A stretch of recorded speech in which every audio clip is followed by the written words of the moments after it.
पण माझा प्रश्न खूप सरळ आणि क्लिअर आहे. इराण युद्ध तर गेल्या 3-4 महिन्यांपासून सुरू आहे, बरोबर आहे की नाही? 3-4 महिने झालेत की नाही? मग ही धमकीने भरलेली सूचना आजच का? बंगाल राज्यासोबतच्या 5 राज्यांमध्ये जेव्हा निवडणुका जोरावर होत्या तेव्हा का नाही बरं तेलाची तूड जाणवली? का नाही वाटलं की देशासमोर मोठं संकट आहे हे आपण आपल्या देशातल्या लोकांना सांगायला पाहिजे? अगदी शपथविधीच्या सोहळ्याला कोट्यवधींचा चुराडा करून झाल्यानंतरही किंवा तो होत असतानाही मोदींना का नाही आठवलं की आपल्यासमोर खूप मोठं संकट उभारलं आहे म्हणून? आता निवडणुका संपल्यात, भाजपाला पाहिजे होत्या त्या पद्धतीने SIR करून लोकांची नावं बघून मनाजोगतं सरकार आणलेलं आहे सगळ्या राज्यांमध्ये आणि वर्ष-दीड वर्षांनीच पुढच्या निवडणुका होणार आहेत. म्हणून देशाची स्थिती आता खरी सांगायला हरकत नसावी असा तर प्रधानमंत्र्यांचा विचार नसेल ना, ओरा नसेल ना? असेही ते प्रधानमंत्री कमी आहेत आणि भाजपाचे प्रचार मंत्री अधिक आहेत. आर्थिक धोरण हा शब्द, ही संकल्पना कशाशी खातात याचा त्यांना मागमूसही नाही, हे आपल्याला अनेक उदाहरणांमधून कळून आलेलं आहे. तसंही अनपढ लोकांची सत्ता आहे आता आणि त्यांना अज्ञानालाच देशभक्ती म्हणण्याचे दिवस आता आज आलेले आहेत. आता नमस्कार, मी वैभव छाया. स्वागत आहे आपणा सर्वांचं आजच्या या सर्वात निराशाजनक भागात. नॉर्मली आपण कुणाचंही स्वागत करताना कधीच निराशाजनक स्वागत करत नाही, पण आज करावं लागतंय कारण परिस्थितीच तशी ओढावलेली आहे. निराश असताना आनंदी असल्याचं सोंग घेऊन मला तुमच्यासमोर येताही आलं असतं, पण तसला खोटेपणा करण्याचा स्वभाव माझा नाही आणि त्यामुळे मी ते करणारही नाही. पण ज्यांना सोंग घेता येतात त्यांच्याशी आपण स्पर्धाही करू शकत नाही. सोंगाड्या कशाचंही सोंग घेऊ शकतो, पण एक सोंग मात्र करता येत नाही आणि ते सोंग असतं पैशांचं. आपल्याकडे जुनी म्हण आहेच ना की सगळी सोंग घेता येतात पण पैशाचं खोटं सोंग आणता येत नाही. आपली अर्थव्यवस्था गाळात बुडालेली आहे आणि तो गाळ आता कसा हळूहळू आपल्याला दलदलीत ओढतोय ना, त्याची प्रचिती यायला सुरुवात झालेली आहे. खरं आहे ना? आर्थिक वास्तवाचा पिसारा फुलला की राज्यकर्त्यांच्या नाकर्तेपणाचा पार्श्वभाग उघडा पडतो, तसा तो पार्श्वभाग आपल्या देशात उघडा पडलाय. कालच आपल्या पंतप्रधानांनी त्यांच्या ब्रह्ममुखातून स्पष्ट कबुली दिली की मित्रो, माझं परराष्ट्र धोरण पूर्णतः फसलेलं आहे. दिली त्यांनी कबुली. कालचे त्यांनी देशवासियांना केलेलं आव्हान म्हणजे सकाळी सत्यनारायण घालायचा आणि संध्याकाळी वाजत गाजत दरोडा टाकायचा आणि हे सगळं मोदीजींच्या गळेपुढू परराष्ट्र धोरणामुळे घडलेले. त्यांच्या आताताईपणामुळे देशासमोर आता कधीही न मिटणारं गहिरं आर्थिक संकट आपण स्वतःच्याच हातानं ओढावून घेतलेले. मोदींना काय लागतंय कोणत्याही घोषणा करायला? काल सभेत आले, टेलिप्रॉम्प्टर चालू केला आणि म्हणाले, मेरे प्यारे देशवासियो, आता आजपासून पुढच्या वर्षभरापर्यंत पेट्रोल डिझेल जपून वापरा, सोनं खरेदी करणं टाळा, अनावश्यक परदेश प्रवास करू नका, खर्चावर नियंत्रण ठेवा, खाद्यतेल कमी वापरा आणि वर्क फ्रॉम होमची तयारी सुरू करा. जे कोरोना काळात आयुष्य आपण जगलोय ना, तसं जगण्याची तयारी सुरू करा असं ते म्हटलेत. तुम्हाला विश्वास नसेल तर हा त्यांचा व्हिडिओ बघा. थोडक्यात काय तर परिस्थिती आता आपल्या हातून निसटलेली आहे आणि मला ती काही सांभाळता येत नाही, म्हणून आता तुम्हीच तुमच्या जीवनाचे आणि तेल नसलेल्या जेवणाचे शिल्पकार बना असं मोदींनी काल बोलून आपले हात जबाबदारीपासून झटकून टाकलेत. कोणत्याही संकटाच्या काळात हात झटकून मोकळे होण्याची कला जर कोणाकडून शिकायची असेल ना, तर ती मोदीजींकडूनच शिकली पाहिजे. त्यांना काय, ते तर नेहमीप्रमाणे टेलिप्रॉम्प्टरवर वाचून मोकळे झाले, पण अशा प्रकारच्या सूचना जेव्हा मोदींसारखा देशाच्या सर्वोच्च आणि महत्त्वाच्या पदावर बसलेला माणूस देतो, तेव्हा तो सल्ला काही दिवसांपुरता किंवा काही महिन्याभरापुरता दिलेला नसतो, हे आपण नीट लक्षात घेतलं पाहिजे बरं का. खरं तर कोणत्याही देशाकडून, कोणत्याही देशाच्या प्रमुख नेत्याकडून असं आणीबाणीचं आवाहन सहजासहजी होत नसतं. कोणताही देश किंवा कोणताही नेता असं आवाहन सहज करत नसतो, कारण अशा आणीबाणीच्या आव्हानांचा परिणाम किती भयंकर होऊ शकतो आणि त्याचे पडसाद देशातल्या आर्थिक आणि सामाजिक वातावरणावर किती गहिरे पडू शकतात किंवा ते वातावरण अख्खं नष्ट करण्यापर्यंत होऊ शकतो, याची सरकारला आणि त्या नेत्याला पूर्ण कल्पना असते. कारण अशा प्रकारच्या भीतीदायक सूचनांनी याआधीही अनेक देशांच्या बाजारपेठा आहेत ना, त्या उद्ध्वस्त झालेल्या आहेत. भारतात नोटबंदीनंतर उद्भवलेली परिस्थिती आपण अजूनही विसरलेलो नाही आहोत ना. अशा सूचनांचा सर्वात पहिला होणारा परिणाम काय असतो माहिती आहे का? तर सर्वात आधी गुंतवणूकदार जे असतात ना ते सावधगिरीनं वागायला लागतात. सामान्य नागरिकांमध्ये संभ्रम निर्माण होतो आणि माध्यमांचा तर विचारूच नका. बहुतेक 1-2 दिवसात सुरूच होईल माध्यमांमध्ये चर्चा की बाबा मोदीजी ने किया है तो कुछ सोच समझ के ही किया होगा, अशा संदर्भाच्या चर्चा. त्यामुळेच अशा सूचनांकडे केवळ भाषण म्हणून पाहता येत नाही बरं का आपल्याला. आणि या सगळ्या गदारोळामध्ये एक मुख्य प्रश्न असा उभा राहतो की मोदींनी हे आव्हान केलं खरं, पण या आव्हानामागची, त्यांच्या आव्हानानंतर उभ्या राहिलेल्या प्रश्नांमागची खरी पार्श्वभूमी नेमकी आहे तरी काय? देशासमोर असं नेमकं कोणतं संकट उभं राहिलं आहे की ज्यामुळे मोदींना अशा आणीबाणीच्या घोषणा कराव्या लागल्यात? हे संकट खरंच इतकंच गंभीर आहे का की ऐन लग्नसराईच्या मोसमात मोदीजी म्हणतात की सोनं खरेदी करू नका, खाद्यतेल कमी वापरा?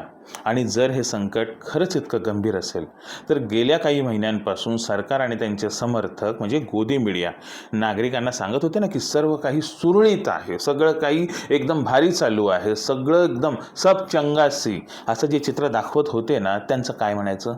सरकारचे समर्थक म्हणजे आपलं गोदी मीडिया बरं का, तेच सांगत होते ना सब चंगासी. मग आता या प्रश्नांच्या खोलात जाण्याची जबाबदारी आता आपली बनलेली आहे.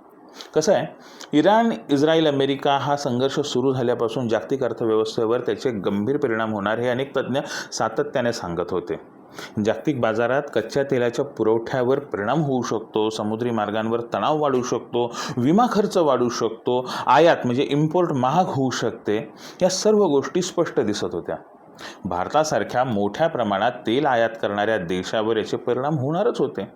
परंतु आपल्या देशात मात्र याविषयी उघड चर्चा फारशी झाली नाही किंवा होऊ दिली नाही. उलट सरकार, समर्थक माध्यमं आणि सोशल मीडियावरील प्रचार यंत्रणा लोकांना आश्वस्त करत होती की भारतावर याचा काही विशेष परिणाम होणार नाही. का?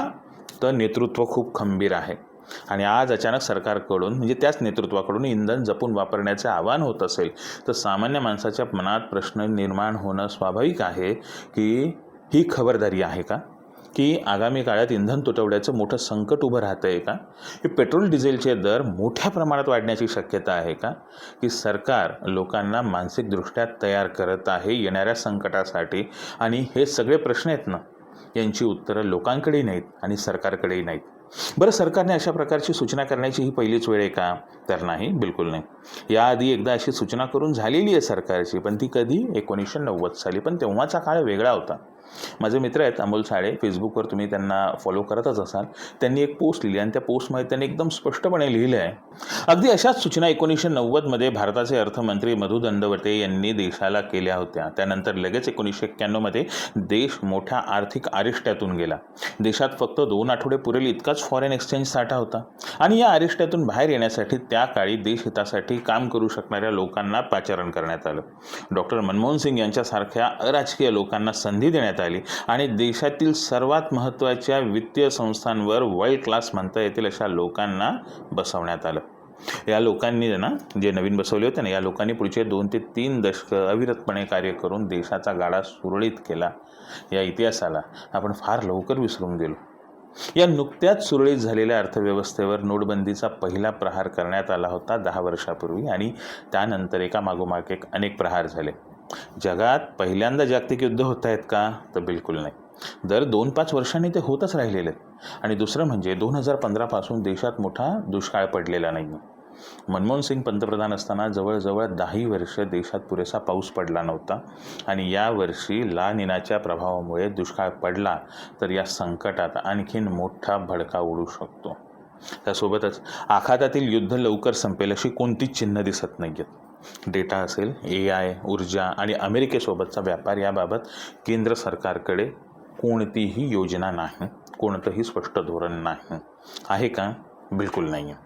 AIच्या नावाखाली गलगोटियाचा कुत्राच आपल्या माथी मारलेला आहे हे अख्ख्या देशाच्या लक्षात आहे ना. आणि अख्ख्या जगात जी नाचक्की झाली ती पण आपण पाहिली आहे ना. अमेरिकेचे राष्ट्राध्यक्ष डोनाल्ड ट्रम्प यांना जसा फेरा येतो तशी भारताची ससेहोलपट सुरू आहे. 70 वर्षांचे संबंध उद्ध्वस्त करत फक्त नेहरू द्वेषापोटी त्यांनी दिलेलं अलिप्ततावादी परराष्ट्र धोरण मोदींनी फेकून दिलं. आणि त्याचा परिणाम काय झाला आहे ते आता आपण पाहतोच आहोत ना.